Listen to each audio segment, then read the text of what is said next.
Retour sur le plateau de TV Finance. Alors Antoine, quels événements de marché marquants avez-vous repérés cette semaine sur les marchés européens? Oui, il est vrai qu'un seul sujet monopolise l'attention des investisseurs en cette fin d'année, c'est vraiment la guerre commerciale et les avancées d'un potentiel accord de phase 1, car je le rappelle, il y a la date butoir du 15 décembre. Entre Pékin et Washington. Entre Pékin et Washington, tout à fait, où de nouvelles taxes sont prévues sur 160 milliards de dollars de produits importés chinois. Donc si ces taxes sont maintenues, ces hausses de taxes de 15% sont maintenues, il pourrait y avoir donc une forte chute des marchés. Mais pour l'instant, les marchés croient que la Chine et les États-Unis vont se mettre d'accord et qu'ils vont signer donc ce fameux accord. Et par conséquent, on a des marchés qui sont toujours en forte hausse depuis le début de l'année. Je le rappelle, le CAC 40 prend 24% depuis le début de l'année. Ceci étant dit, la semaine dernière, on a eu une petite frayeur en début de semaine. Les marchés ont perdu 3%, le CAC 40 a perdu 3% en début de semaine. Mais finalement, c'est bien repris en fin de semaine et il perd que 0,5%.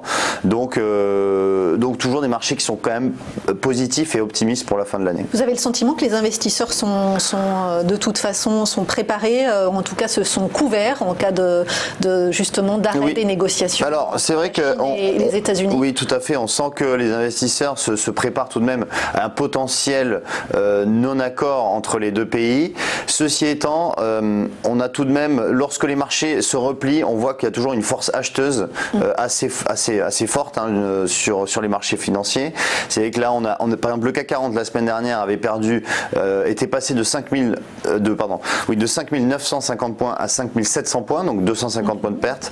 Et tout de suite, le marché est reparti à la hausse. On est reparti à l'assaut des 5009. Là, aujourd'hui, on est un petit peu en repli depuis le début de la semaine. On est revenu sur les 5820 points. Mais on voit tout de même que les investisseurs sont toujours présents pour acheter le marché. D'accord. Et alors, ça c'est l'événement marquant sur les marchés. Est-ce qu'au niveau des valeurs, il y a eu quelques événements ou quelques points d'actualité sur lesquels vous voulez revenir? Tout à fait. On a eu notamment Orange qui, la semaine dernière, a présenté son plan stratégique sur 5 ans, le plan Engage 2025, et qui était très attendu par les investisseurs. Et on peut dire que ce plan stratégique a déçu les opérateurs de marché, puisque le titre a perdu plus de 7% la semaine dernière. On le voit sur le graphique à l'écran, le titre est passé de 15 € est descendu sous 13,50 €. Donc ce nouveau plan qui doit permettre d'associer croissance soutenable et exemplarité sociale n'a pas convaincu donc les investisseurs sur le plan financier, puisque le groupe prévoit une croissance de son EBITDA de 2 à 3% sur la période, et finalement c'est un message de prudence qui est envoyé aux investisseurs. Par ailleurs, le PDG du groupe n'a pas ouvert la porte à une potentielle consolidation et fusion avec une autre société, notre opérateur télécom français, sachant que la France est le seul grand pays à avoir 4 opérateurs télécoms, sachant que tous les autres pays en ont 3. Donc le marché attend une consolidation du secteur et c'est vrai que pour l'instant ça ne vient pas, et par conséquent le secteur télécom et notamment Orange est vraiment délaissé par les investisseurs. Les investisseurs achètent la croissance et pas la prudence. Exactement, c'est vrai que là on a tout de même une croissance de 5% du dividende tous les ans, donc on a 5% qui est redistribué par 5% du bénéfice qui est redistribué aux actionnaires, mais malgré ça on a des cours de bourse qui sont négatifs depuis le début de l'année, donc l'un dans l'autre c'est pas vraiment intéressant pour les investisseurs. Attention donc sur Orange. Voilà.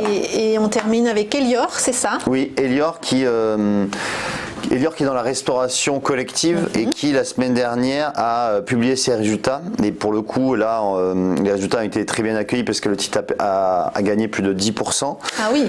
Oui, on le voit, le cours est passé de 11,25 € à 12,75 €. C'est vrai que malgré le fait que son concurrent direct Compass avait publié des résultats plutôt négatifs, on a eu Elior qui lui qui a respecté ses engagements et qui a des prévisions beaucoup plus optimistes. Oui, et c'est vrai qu'on a notamment le fait que la valeur a cédé, tous ces actifs non rentables, et notamment la société Areas, qui est une filiale de restauration dans les concessions d'autoroutes, qui n'était pas du tout rentable. Ça a permis à Elior de diviser par 2 son endettement. Pourtant, on se régale quand on s'arrête dans ces restaurants d'autoroute. Oui, c'est vrai que c'est bon. C'est pas forcément les meilleurs endroits pour déjeuner, on va dire, mais c'est vrai que c'était pas du tout rentable, cette filiale. A cédé cette activité. Voilà, et donc du coup le ratio d'endettement a été divisé par 2 pour Elior, et donc du coup on a une petite fenêtre d'ouverture, sachant qu'on a un PER qui est dans l'entour de 8 et qui est donc assez bas pour le secteur, par rapport au secteur. Donc on a potentiellement un titre qui pourrait se rétablir pour la fin de l'année et pour l'année 2020. Merci beaucoup Antoine, on passe à la question suivante.